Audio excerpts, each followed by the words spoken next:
গেল 17 বছর আপনারা তো আন্দোলন করেছেন, মাঠে ছিলেন। আমরা একদম যদি আপনার কথা বলি, আপনাকেই দেখেছি, আপনারা আন্দোলন করেছেন। আপনারা সবসময় যে কথাগুলো বলেছেন, দলীয়করণ করছে আওয়ামী লীগ সরকার, বলেছেন না? দলীয়করণ বলতে যা বোঝেন তার কোনটা বিএনপি করছে না? না, বিএনপি তো এখন মানে কোনো কাজই তো ওইভাবে শুরু হয় নাই যে আপনি দলীয়করণ ভাবে বলবেন। আপনি যেটা বলছেন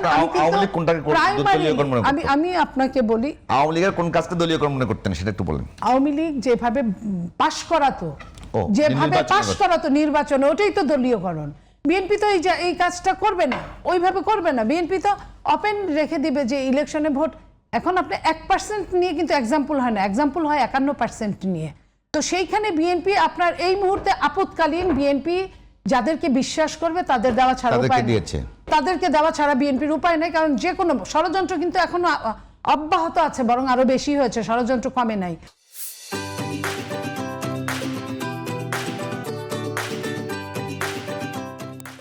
এই ষড়যন্ত্র থেকে উদ্ধার পাওয়ার জন্য বিএনপির নিজস্ব পাহারাদার ছাড়া, পাহারাদার, আমি এটা এমন না টাকাই নাই সিটি কর্পোরেশনের, ধান্দার কি আছে আপনি আমারে বলেন?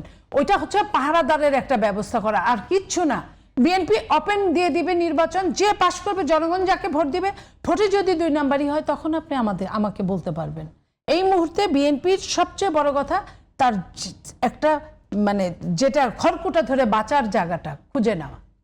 কারণ আপনার বিরোধী দল এখন যারা আছে সকালে বিকালে সন্ধ্যা রাতে থ্রেট দেয় যে শাহবাগে আসো, রাজুতে আসো। তা আপনার শুরু হয়েছে মাত্র 1-1.5 মাস, এর মধ্যে আপনি থ্রেটের উপরে রাখছেন শাহবাগে আসো। আপনি সংসদে ওইখানে আপনি থ্রেট দিবেন, ওইখানে আপনি কথা বলবেন, ওইখানে এই কথাগুলো বলে বিএনপির আপনি পারলে তুলাধুনা করেন, আমাদের তো সমস্যা নাই। সমস্যাটা হলো যে আপনাকে কত দিনে কি করতে হবে, কারণ আমাদের পিছনে কিন্তু গোখরো সাপ দাঁড়ায় আছে।